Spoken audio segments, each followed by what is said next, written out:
Everyone welcome to judicial beings. तो हमने already chapter 15 तक पूरा करवा दिया था। बीएनएसएस का ये सीरीज चल रहा है एमसीक्यू का। ये यूपी एपीओ के पर्सपेक्टिव से हो रहा है, लेकिन बिहार एपीओ का भी नोटिफिकेशन आने ही वाला है जल्दी। तो उस एंगल से भी ये इम्पोर्टेंट हो जाता है, क्योंकि वहाँ भी ये आएगा एमसीक्यू। तो ये बीएनएसएस का हम सारा एमसीक्यू करवा रहे हैं। चैप्टर 15 तक हो चुका है ऑलरेडी, ठीक ना। जो छोटा मोटा नहीं होता है। चैप्टर 15 तक ऑलमोस्ट हम 500 प्लस एमसीक्यूज करवा चुके हैं। चैप्टर वाइज है, प्लेलिस्ट में जाके देख सकते हो। ठीक है, आज हम लोग चैप्टर 16 से शुरू करेंगे, जो है चैप्टर कंप्लेंट टू मजिस्ट्रेट। ठीक ना। चैप्टर 16 में कंप्लेंट टू मजिस्ट्रेट है। इसके पहले वाला जो चैप्टर था वो हम करवा दिए थे ऑलरेडी। उसमें ज़्यादा एमसीक्यू था। चैप्टर 15 जो था तुम्हारा कॉग्निजेंस वाला, उसी में था 210। ठीक ना। तो हम करवा दिए थे। और कॉग्निजेंस का 3 जो मेथड होता है, कोई बता सकता है क्या होगा? कमेंट में बता सकते हैं आप। ठीक ना। और कॉग्निजेंस बेसिकली 3 ही तरीके से लिया जा सकता है। एक तो मजिस्ट्रेट कोई पुलिस रिपोर्ट पे लेगा, एक कंप्लेंट पे लेगा, एक स्यू मोटो लेगा। यही होता है 3 रिपोर्ट। उसी बेसिस पे अपना वो कॉग्निजेंस लेगा। ठीक ना। आज हम लोग चैप्टर 16 करेंगे, जो है तुम्हारा कंप्लेंट टू मजिस्ट्रेट। ये तुम्हारा सेक्शन 223 से 226 है। ज़्यादा सेक्शन नहीं है, लेकिन टॉपिक इम्पोर्टेंट हो जाता है। ठीक है, क्वेश्चन नंबर 1 से शुरू करते हैं। Which chapter of BNSS contains provision regarding complaint to magistrate. तो ये हो जाएगा चैप्टर 16 में दिया हुआ है। Next question number 2, which section of BNSS provide for examination of complainant. Complainant का एग्जामिनेशन किस में होता है? तो 223 में दिया हुआ है ये।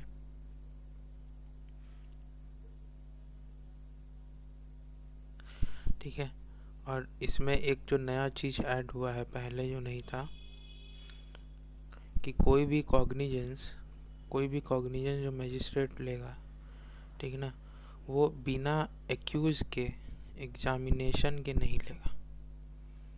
उसको भी एक अपॉर्चुनिटी देना पड़ेगा कि उसका भी बात आप सुने।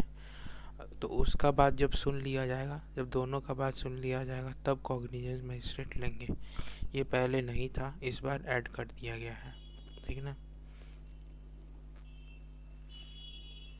ठीक है, सिमिलरली तुम्हारा पब्लिक सर्वेंट वाला भी पार्ट पहले नहीं था, कि उसके अगेंस्ट अगर आपको वो कोई ऑफिशियल ड्यूटी में अगर कोई काम किया है, उसके रिगार्डिंग कोई कंप्लेंट आया है, उस पर कॉग्निजेंस का बात हो रहा है, ठीक ना, तब तक आप कॉग्निजेंस उसमें तब तक नहीं लेंगे जब तक वो अपना, उसको अपॉर्चुनिटी नहीं दिया जाएगा अपना बात रखने का, या कोई भी रिपोर्ट ऐसा नहीं मिलता है वो सुपीरियर ऑफिसर से। उस केस में भी पब्लिक सर्वेंट के अगेंस्ट आप कॉग्निजेंस नहीं ले सकते हैं। जो बेयर एक्ट देख रहे होंगे 223, उनके लिए ये इम्पोर्टेंट है। आप पहला जो प्रोवाइजो है वो मार्क कर सकते हैं। ठीक ना, पहला प्रोवाइजो जो है वही नया वाला है, और तुम्हारा सब क्लॉज 2 जो है वो भी नया है उसमें। ये भी दोनों चीज़ ऐड हुआ है, तो इम्पोर्टेंट हो जाता है उस पर्सपेक्टिव से। हम हर एक वीडियो में बताते हैं बेयर एक्ट सामने रखा करो। कुछ दिन से वीडियोस नहीं बना रहे थे, गला मेरा ख़राब हो गया था बहुत ज़्यादा। तो अभी कुछ ठीक हुआ है, तो हम वीडियो ये बना रहे हैं। तो प्लीज़ लाइक शेयर सब्सक्राइब कर दिया करो। और जैसे जैसे कवर होते जाएगा, ये वाला बीएनएसएस कंप्लीट हो जाएगा। अभी कुछ बहुत बड़ा पार्ट बचा हुआ है, तो वो सब हो जाएगा ऑलमोस्ट। तो जल्दी जल्दी ख़त्म करने का हम कोशिश करेंगे। ठीक ना। अब आई डोंट थिंक अब ज़्यादा है तुम्हारा, 50 पे से ज़्यादा नहीं होगा। ठीक ना। Question number 3, under section 223 BNSS recording of pre-summoning evidence may be dispensed with be a complaint is made in writing by public servant। ठीक ना। प्री समनिंग एविडेंस तुम्हारा है, डिस्पेंस कैसे हो जाएगा? तो जब तुम्हारा कंप्लेंट जो है राइटिंग में दी जाता है पब्लिक सर्वेंट को, उस समय। Question number 4, a magistrate taking cognizance of an offence on complaint, ठीक है, shall examine upon oath the complainant and witness present there. कोई भी अगर विटनेस है, प्रोसीजर दो है तुम्हारा, तो क्या होगा? उसको ओथ पे करना पड़ेगा। एग्जामिनेशन जो होगा ओथ पे होगा, कंप्लेनेंट का, विटनेसेस जो भी यहाँ हैं उनके साथ। Question number 5, according to first proviso of 223, आ गया ना, cognizance of an offence on an complaint shall be taken by, ठीक ना, कि कौन कॉग्निजेंस लेता after giving accuse an opportunity of being heard, यही वाला पार्ट है, ठीक ना। ये नया ऐड हुआ है तो इसलिए इम्पोर्टेंट है, पूछा जा सकता है।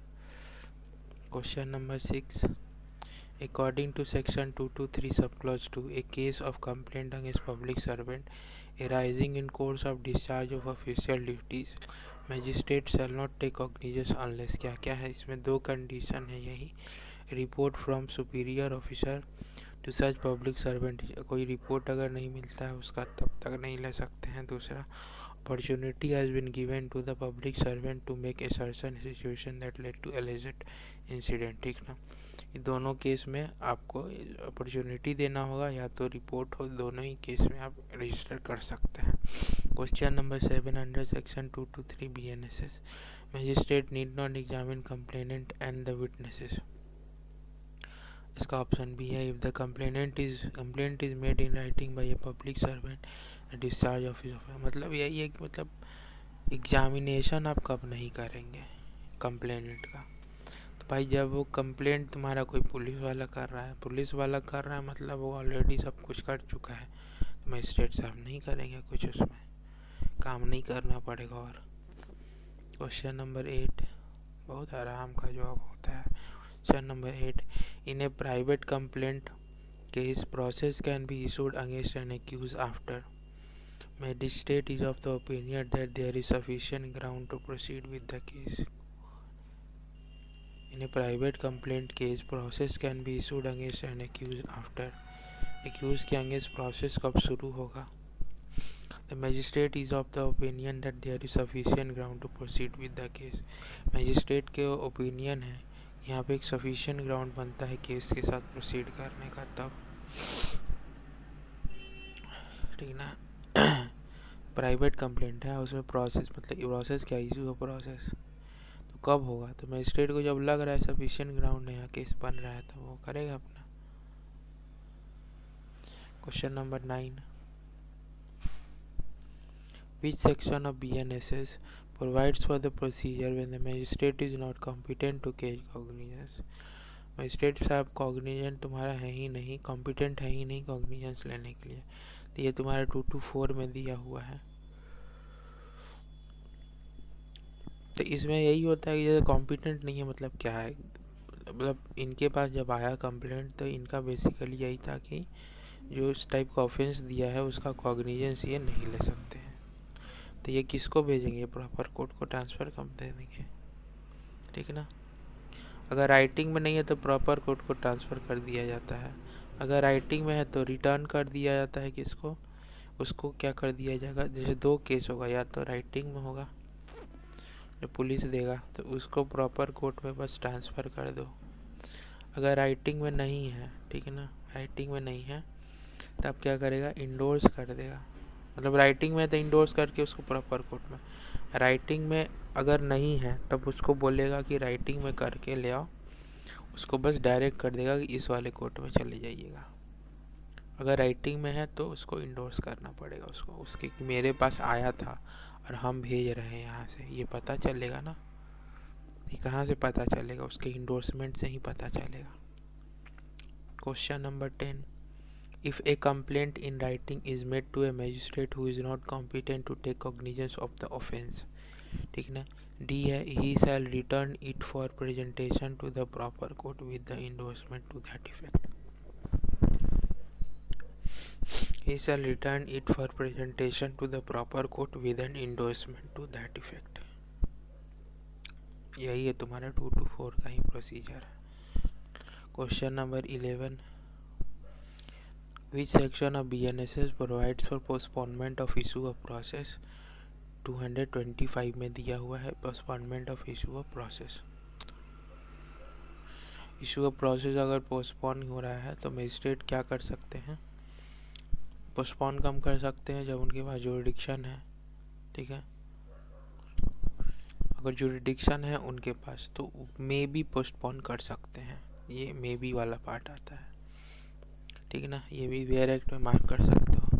अगर उनके पास जुरिडिक्शन है ही नहीं तब तो सेल करना पड़ेगा पोस्टपोन, ठीक ना।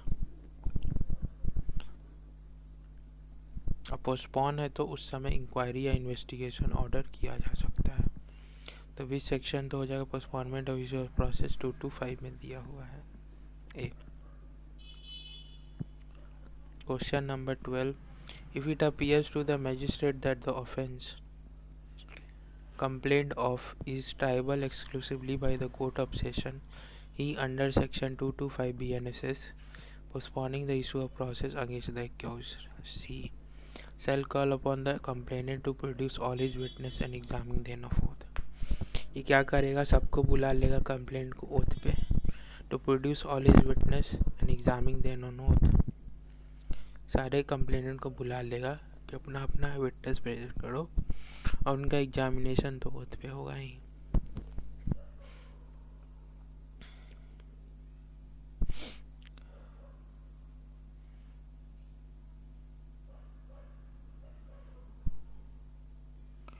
क्वेश्चन नंबर 13 है 13, direction to police by magistrate to investigate under 225।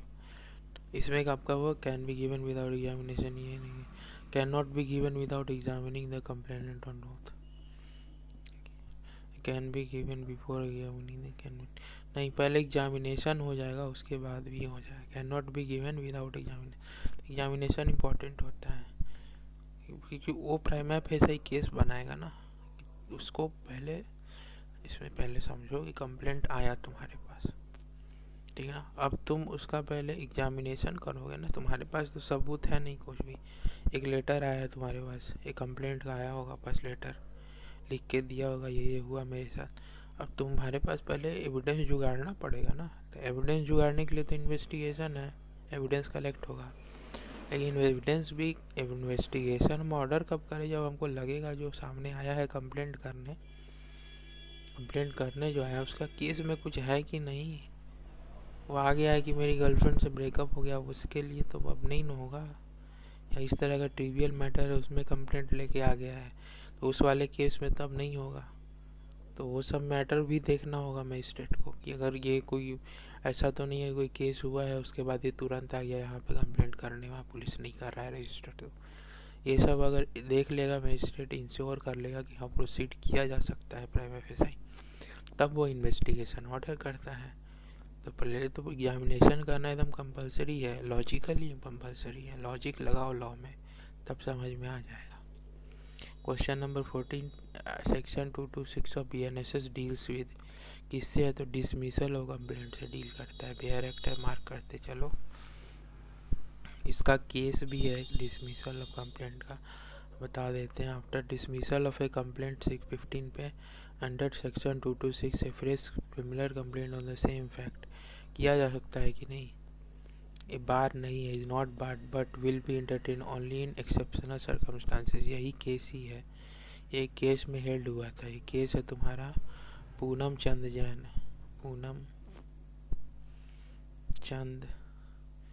Jain, उसी में वर्सेस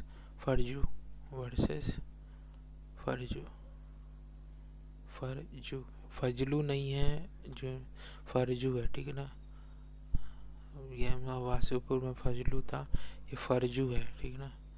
पूनम चंद बैन वर्सेस फर्जू, तो उसमें वही बोला गया था कि सेकंड चांस में बार नहीं होगा, अगर एक्सेप्शनल सर्कमस्टांसेस है उस केस में नहीं बार होता है। तो ये 15 वाला क्वेश्चन ही तुम्हारा उसमें था, ठीक है। जो बेयर एक्ट देख रहे हैं सेक्शन 225 है आपका इसी वाले चैप्टर में, उसका प्रोविजो जो है वो इम्पोर्टेंट है, इसका प्रोविजो देखिएगा इम्पोर्टेंट हो जाता है।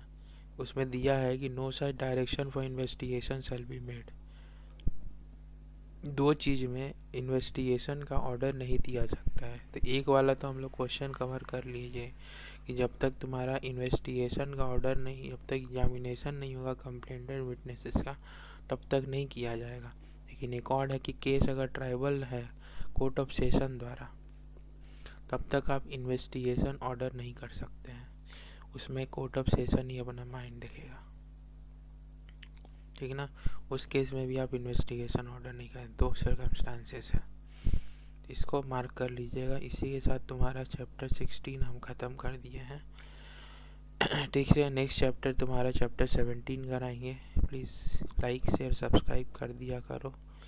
और जो लोग भी प्रिपरेशन कर रहे हैं बिहार एपीओ का, यूपी एपीओ का, कांटेक्ट कर सकते हैं सीखना ये नंबर पे 7488996796। हम लोग फ्री मॉक टेस्ट भी लेके आएंगे जल्दी से जल्दी जितना हो सकेगा। ठीक है, प्लीज़ अपने दोस्तों में शेयर कर दिया करो। Thank you.